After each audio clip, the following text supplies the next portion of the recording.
was supposed to be a quiet Saturday, the kind of day that slips by unnoticed.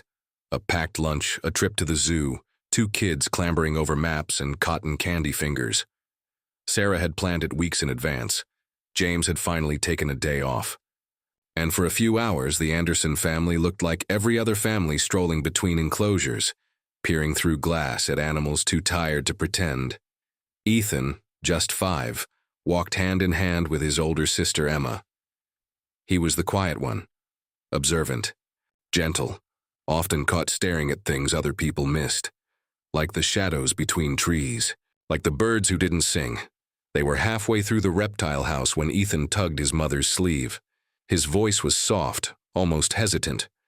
"Can we go that way?"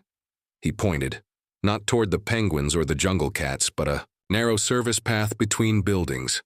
Sarah laughed it off, but Ethan was already pulling ahead, his small legs urgent. It led to a smaller enclosure, one not marked on the visitor map. A faded sign above read, "Himalayan Mountain Hound. Extremely rare, do not disturb." Inside the cage, behind scratched glass, lay a dog, or something that once had been one. A large German shepherd, grayed, motionless, ribs showing even beneath thick fur. His eyes didn't follow people, but the moment Ethan approached, he sat and stared. They stayed like that for minutes. Ethan pressed his palm to the glass, then he whispered, barely audible, "He told me his name is Ghost." James chuckled, walking over. "He told you, huh?" But Ethan's eyes didn't move. He tilted his head. "He says the night man hurts him." There was something unsettling in the way he said it. Not frightened, certain, like repeating something he'd been told in confidence. Sarah exchanged a glance with James. "Honey, it's just a dog," she said gently. But Ghost, if that was his name, whined, low and long. His nose touched the glass where Ethan's fingers rested. That night, Ethan didn't sleep. He thrashed beneath his blankets, crying out in his dreams. When Sarah came to check on him, she found long red scratches down his arm, fresh, thin, as if from claws. The next morning, Ethan didn't mention them. He only said one thing: he doesn't have much time.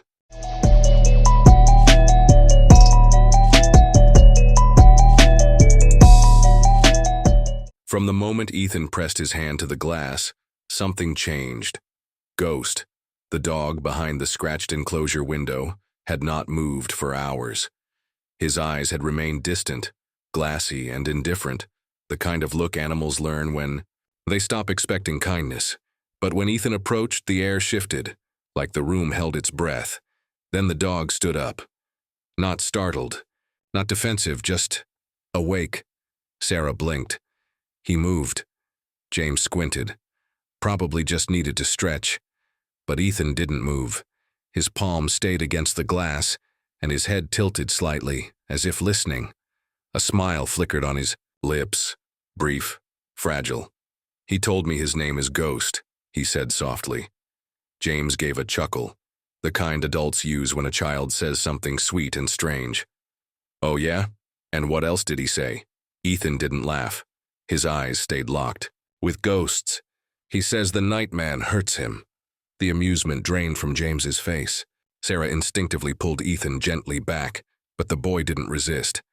He just looked down as if he'd said too much. Behind the glass, Ghost sat down, his body heavy, but his ears still lifted. Sarah tried to brush it off. "Sweetie, maybe you dreamed something?" "No," Ethan said quietly. He whispered it, not loud, but I heard. They didn't stay much longer that day. Emma was growing restless, tugging at her mother's sleeve and asking when they'd get ice cream. James and Sarah exchanged looks that said, "We'll talk about this later." But that night, Ethan didn't sleep. He twisted in bed, sheets wrapped around his small frame like vines. He cried out once, a name. "Ghost!" Sarah rushed in. His arm was bleeding, not badly. Just 3 thin lines along his forearm, as if scratched by thorns or claws. "Did you fall?" "Ethan, did something happen?" she whispered, trying to stay calm. Ethan opened his eyes slowly. He's scared. That morning, Ethan was quiet. He didn't touch his breakfast. Instead, he drew a cage, a figure standing beside it, a man in a coat, holding something sharp, a dog inside, shaking. Sarah took the picture and folded it, sliding it into her purse without comment. Just after lunch, they returned to the zoo. No one questioned them. No one noticed the way Ghost immediately rose to his feet the moment Ethan entered the enclosure space. "See?" Ethan whispered. "He waits. For me." Ghost pressed his nose to the glass. A soft, deep whine trembled in his chest. Sarah watched carefully this time. Ghost didn't react to anyone else. Only Ethan. Even Emma's attempts to call or clap were met with dull indifference. Then a man passed by, uniformed, a zookeeper mid-30s. His name tag read, Kyle. The moment he stepped close, Ghost's demeanor shifted. The dog tensed, ears pinned. A low growl rumbled in his throat. "Must be territorial," Kyle muttered, walking on. Ethan's eyes followed him. "That's the night man." James turned sharply.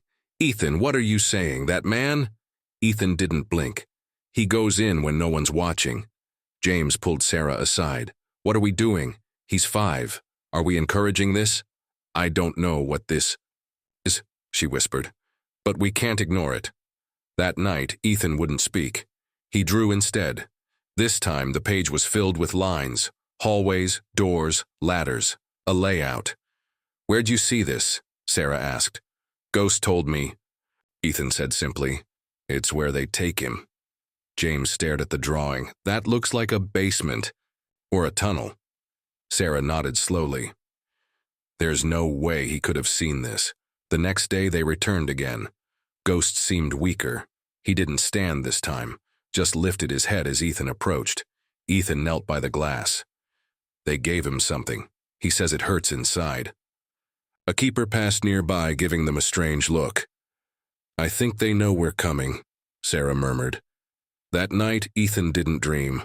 Or if he did, he didn't speak of it. But in the morning, he brought them another drawing.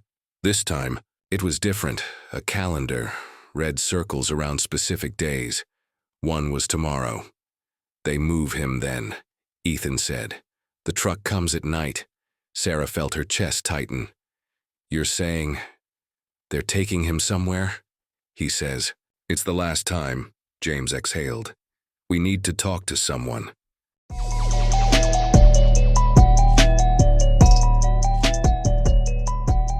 The next morning, Ethan sat at the kitchen table, a crayon clutched in his small hand.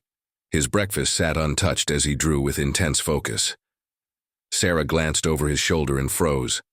The paper was covered in lines and shapes, corridors, rooms and arrows. It resembled a map, but not of any place she recognized. "Ethan, what are you drawing?"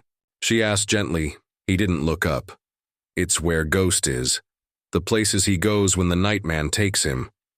James leaned in, eyebrows knitted. "Where did you see this?"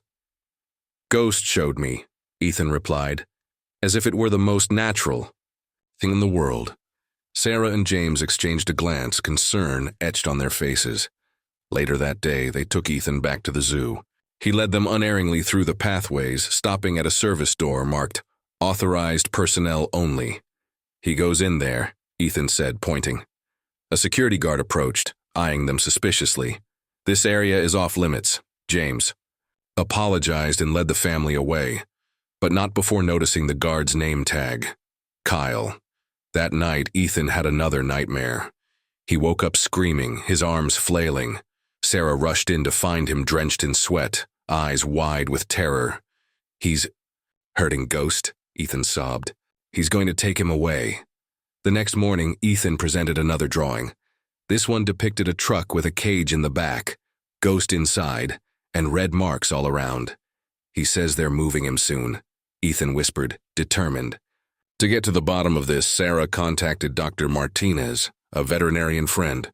She described the situation, and Dr. Martinez agreed to meet them at the zoo. Upon arrival, Dr. Martinez examined Ghost through the glass. "This dog is a German Shepherd," she stated. "Not a Himalayan mountain hound." James frowned. "Why would they mislabel him?" Dr. Martinez shrugged. "Could be a mistake or something more deliberate. They decided to confront the zoo director, Victor Blackwood. In his office, they presented their concerns. Blackwood listened patiently, then smiled. "I assure you, everything is in order. The dog is part of a special exhibit," Sarah pressed further. "But why is he labeled incorrectly?" Blackwood's smile faded. "Mistakes happen, I'll have it corrected." As they left, Ethan tugged at Sarah's sleeve. "He's lying," he whispered. That evening, Sarah received a call from Megan Torres, a zookeeper who had overheard their conversation with Blackwood. "I think something's going on," Megan said. "Meet me tomorrow night, I can show you." The following night, under the cover of darkness, Megan led Sarah and James through the zoo's back corridors. They arrived at a hidden room filled with cages and medical equipment. "This is where they keep the animals before transport," Megan explained. "I've seen them bring in rare species, but something feels off." In one cage, they found Ghost, sedated and hooked up to an IV. "They're preparing him for shipment," Megan said. "But I don't know where." Suddenly, footsteps echoed. Down the hallway, Megan motioned for them to hide. From their hiding spot, they watched as Kyle entered the room, followed by Blackwood. They discussed the shipment schedule, mentioning a buyer overseas. Sarah's heart pounded. This was more than a mislabeled exhibit.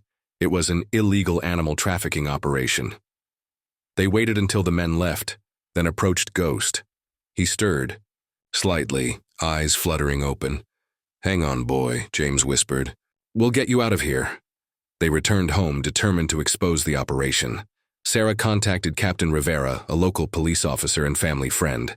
She explained everything, including Ethan's visions. Rivera was skeptical, but agreed to investigate. The next day, officers raided the zoo. They found the hidden room, the cages, and the shipment records. Blackwood and Kyle were arrested. Ghost was taken to Dr. Martinez's clinic for treatment. Ethan stayed by his side, holding his paw. Over the next few days, Ghost began to recover. Dr. Martinez was amazed at his resilience.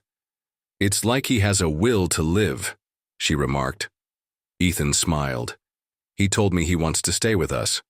Sarah and James looked at each other, then nodded. "Welcome to the family, Ghost," James said.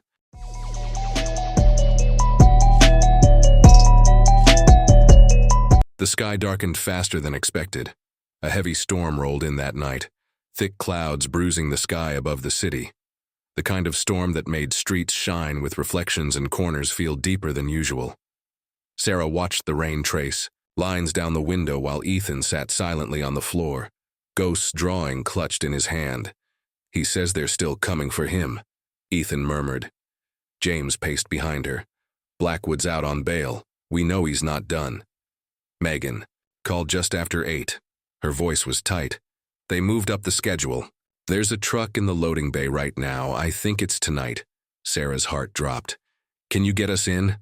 "I can get you close, but we have to be careful." 10 minutes later, they were in the car. James drove. Sarah sat in, back with Ethan wrapped in a raincoat, his face pale but determined. "Why are we bringing him?" James whispered. Sarah looked down at her son. "Because Ghost isn't going without him." Megan met them at the zoo's east entrance. She handed them passes and led them through a side gate, weaving between staff buildings and generators humming like distant thunder. Inside, the air was different, thicker, charged. They slipped into the back corridors, past dim security cameras, and locked doors. Megan stopped at a steel door and punched in a code. "This leads to the quarantine wing," she said. "That's where they're keeping him." The moment they entered, Ghost barked. One bark, sharp, urgent. Ethan broke into a run. He reached the enclosure and pressed both palms to the glass. Ghost staggered to his feet. There was something wrong. His legs wobbled, his eyes were dull. Sarah's breath caught. "What's wrong with him?" Megan scanned the room.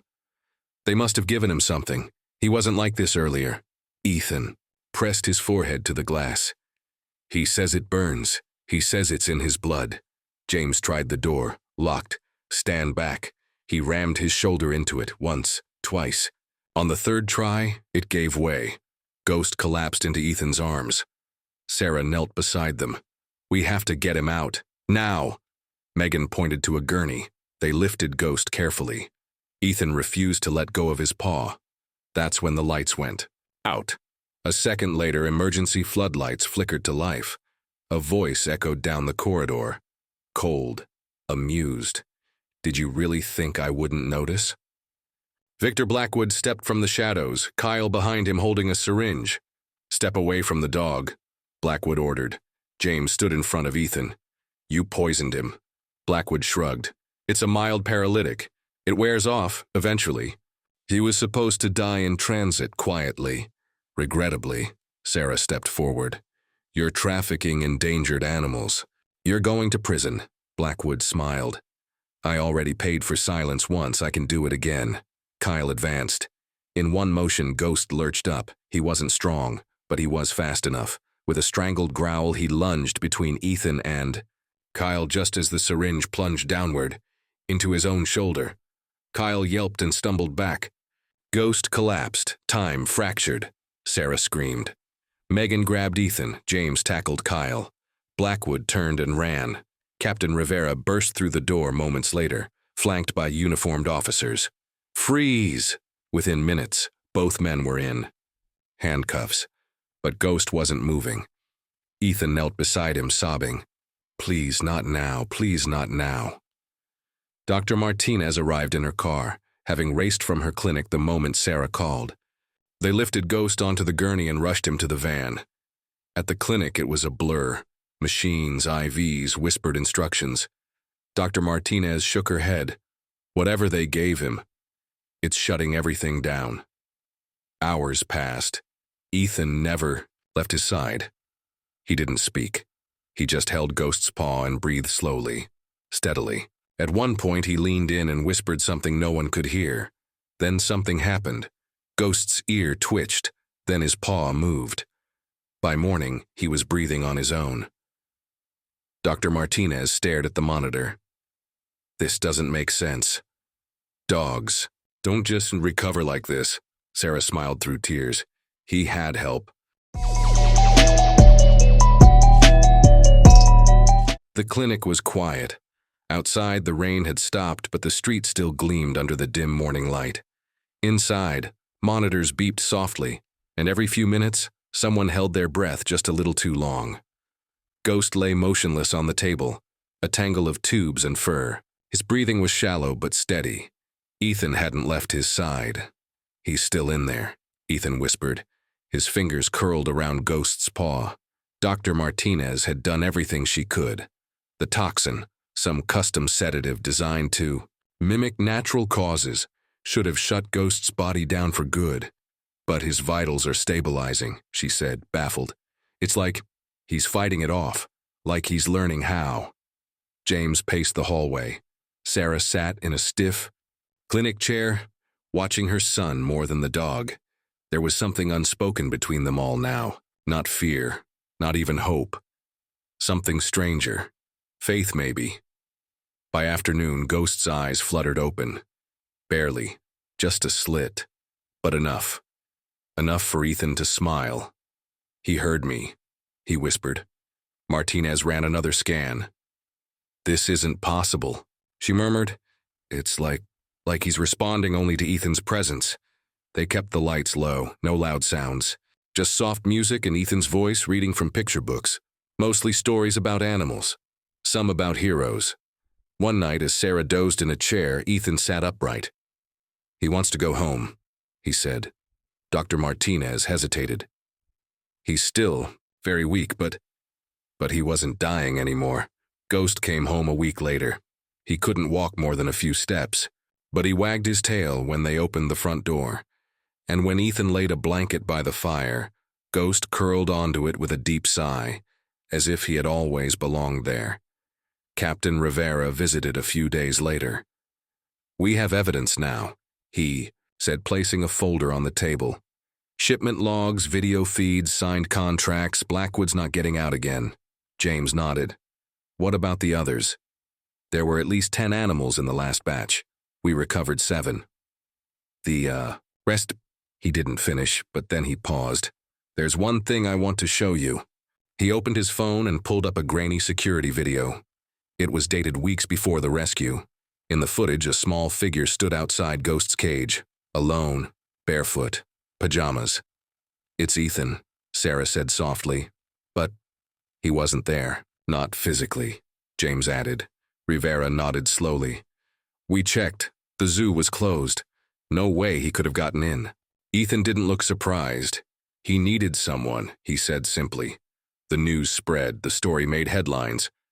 "Child helps expose wildlife trafficking ring. Boy forms uncanny bond with rescued dog.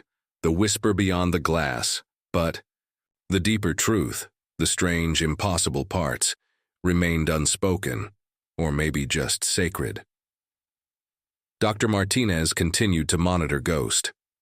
He gained weight, his coat regained color, and though he never quite acted like a normal dog, he followed Ethan everywhere, as if tethered by something older than memory. One morning, Emma found a box by the front door.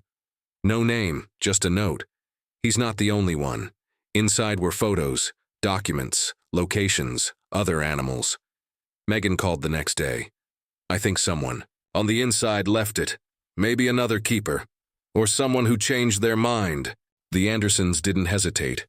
They handed everything to Rivera. And then something shifted. It wasn't just about saving Ghost anymore. It was about others still waiting. 1 month later, Sarah found Ethan in the yard, eyes closed, face tilted, toward the wind. "What are you doing, sweetheart?" He opened his eyes, smiled faintly. "Listening." "To what?" "To the ones who haven't found someone yet." Ghost barked once, low, steady, like a promise.